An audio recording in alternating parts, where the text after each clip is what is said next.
Mfumo wa mmeng'enyo wa chakula ndio kiini cha afya ya mwanadamu, lakini pia huu ndio mfumo ambao unafanya kazi nyingi sana ya usagaji wa chakula pamoja na kukisafirisha kwenda sehemu mbalimbali za mwili.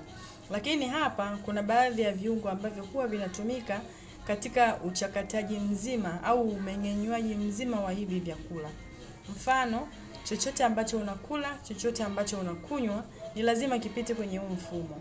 Lakini kuna baadhi ya viungo ambavyo vinahusika ni kama kinywa, umio, mfuko wa utumbo, kongosho, utumbo mpana, utumbo mwembamba, mfuko wa nyongo pamoja na ini pamoja na figo.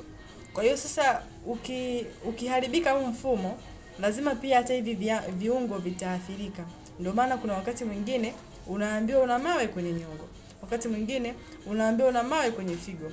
Wakati mwingine unaambiwa figo yako imefeli au ini lako lina shida au ini lako limevimba kidogo.